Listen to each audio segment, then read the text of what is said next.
Hey, Liz. Okay. Odie. All right. I'd like to call to order the City of Safety Harbor Board of Appeals meeting for Wednesday, March 12th, 2025. And we'll start by calling roll. Susan Case, Here. Miguel Hicks, Here. Heather Norton, Here. Colin Young, Present. Christina Novus, Here. Caroline Allison. Here. And Ally, Just walk in, yes, all right. Come on in, Ally, welcome. All right, so first, order of business approval of the minutes from our last meeting on January 8th, 2025. Does anyone have any deletions or corrections for the minutes from the last meeting? No, okay. Would anybody like to make a motion? I move to approve the meeting minutes from the January 8th, 2025 meeting. Okay. I'll second. All in favor? Aye. Aye. Any opposed? Okay, sounds good. Those are approved then. All right, so the next item for consideration today is case number 2024-42 VAR, and the location of the property is 2910 Felipe Parkway. It is a request for a variance to the Safety Harbor Comprehensive Zoning and Land Development Code, Section 36.01B, to allow a detached accessory dwelling unit on a property without improved alley access. And Part 2, Section 36.00, to allow an accessory structure to be located forward of the front face of the primary structure. Are you going to be presenting for us today? Yes. Thank you so much. Okay. Oh, sorry, yes, I can, yes. Okay. Please raise your right hand. Do you swear or affirm the testimony you're about to present is the truth, the whole truth, and nothing but the truth? I do. Thank you. All right, good evening. Before you is a variance application for 2910 Philippine Parkway. This property is located within the R3 conditional mixed residential zoning district. This is a waterfront property with the street frontage on Philippine Parkway. So this lot dimension is a little unique for R3 district because the lot width is about 60 feet and the lot depth is about 340 feet. So it's a lot deeper than a usual R3 single family.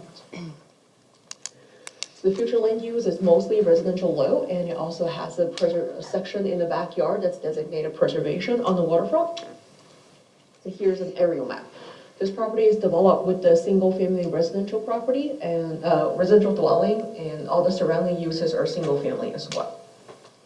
So the proposal is to have a two-story accessory structure in the front yard. The front floor will be a garage, and the second story will be a craft room accessory dwelling unit. Here's a picture of the site. This is standing on Philippe Parkway looking into the property. And here's the front yard. As you can see, the front yard is grown with really beautiful and healthy oak trees. So the applicant has worked with our city arborist to determine the location on the accessory dwelling unit. And the decision is going to be on this planter area. This will make the minimum impact to the existing trees. So however, this application still needs two variances. Number one is to 3601B. A detached accessory unit located outside of the estate residential E1 district must be located on either a corner lot or on a lot with improved alley access, and this lot doesn't have either. And 36.00, accessory structures cannot be located toward the front face of the primary structure. So the applicant is requesting these two variances today. This is the requests, and then here's the staff analysis. There are 11 criteria that need to satisfy for a variance to be approved. So number one, the need for the proposed variances need to arise out of the physical surroundings, shape, topographical condition, or other physical and environmental conditions. They are unique to the specific property involved. So let's go back to the code section. The first one is it must be, if it's located outside of E1, it must be on either a corner lot or a lot with improved alley access. So staff believe that the intention of this code section is to guarantee that the ADU will have sufficient access from the road. So because this is usually for a smaller lot, like a standard lot is usually like, for example, 80 by 120 feet. So if you have a single family house on it, there wouldn't be enough space for access into the ADU. However, when the property is bigger, for example, that's why estate residential E1 properties are usually exempt, because E1's lot are usually a lot bigger. They're typically an acre in size, so which would not have an access issue. So we believe this is rather similar to this situation, because as you can see from the aerial map, the house, the front yard is about 150 square feet and has a very long driveway that's connected to the house. So this existing driveway should provide sufficient access to the ADU, and it would not have an issue considered by this code. And then the second request for the front face of the primary structure. If you can see from the future land use map, a very big part of their backyard is designated preservation, and our code also has a requirement that has a preservation buffer. So any land within 25 feet of a preservation buffer needs to be kept in open space and cannot be disturbed. So a very big chunk of the backyard is already undevelopable. And also the applicant would like to have a garage on the ground floor, but the existing house only has an about 8 feet side yard, which would not be enough for a driveway, so that the backyard would not be an applicable location. So the front yard will be the only available location for the proposal. These are all because of the existing condition of the property. So the need for this proposed variances arise out of the physical surroundings and other physical environmental conditions that are unique to this specific property.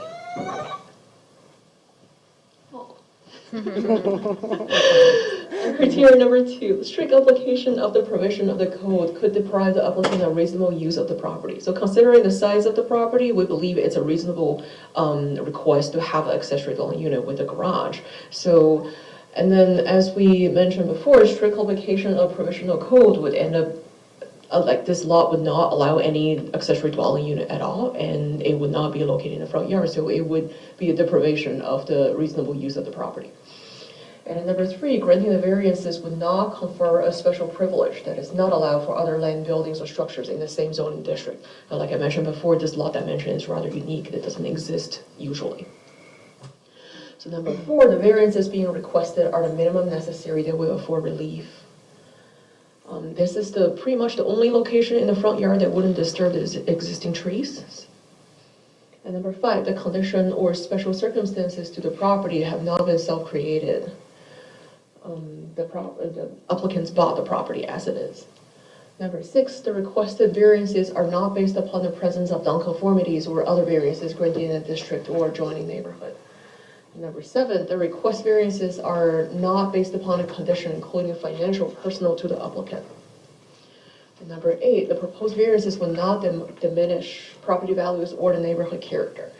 And number 9, the variances will not adversely affect the health, safety, or welfare of the public.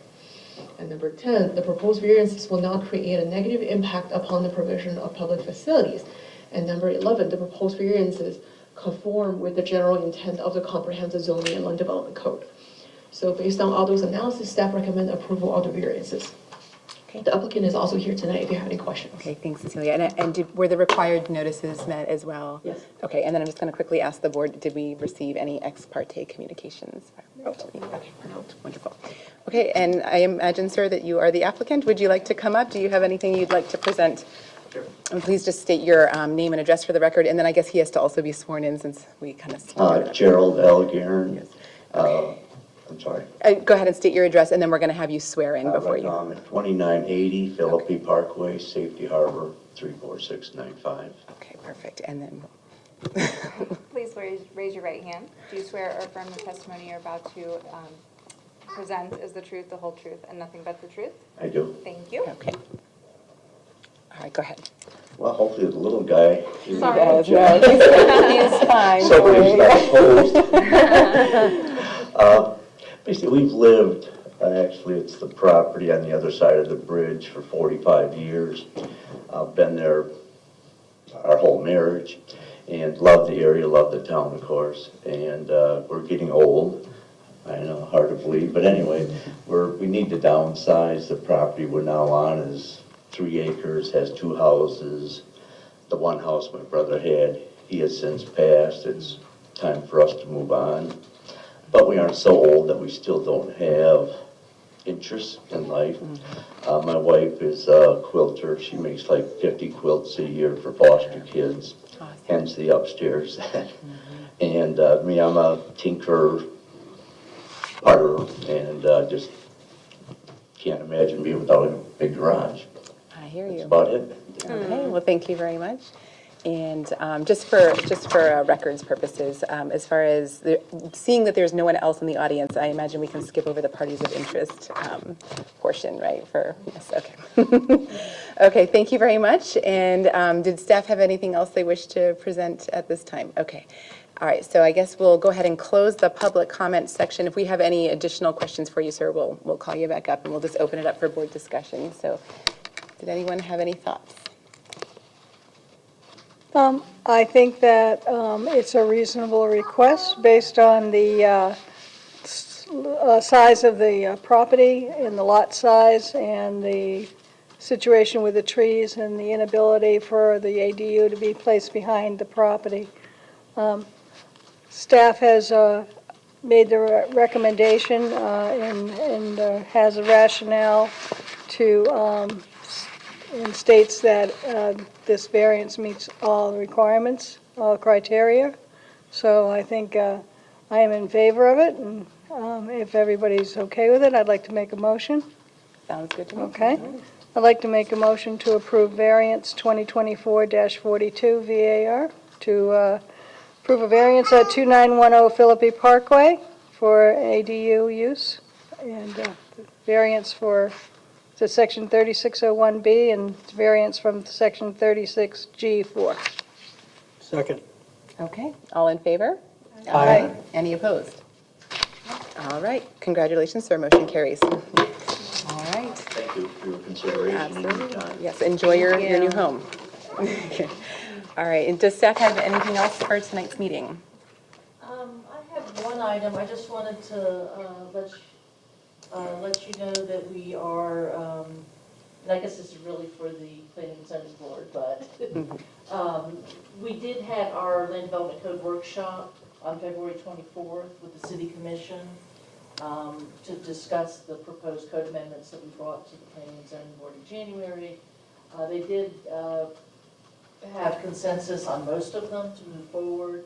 There were a couple of things that they wanted us to look at more in terms of alley improvements and some of the temporary accessory uses.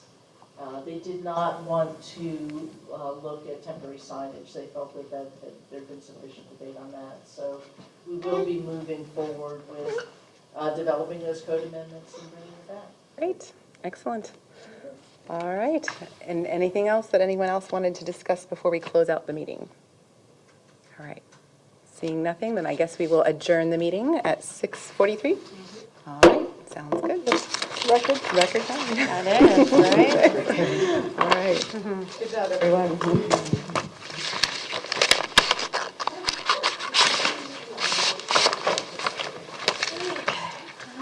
Alrighty, back to work. Oh my gosh.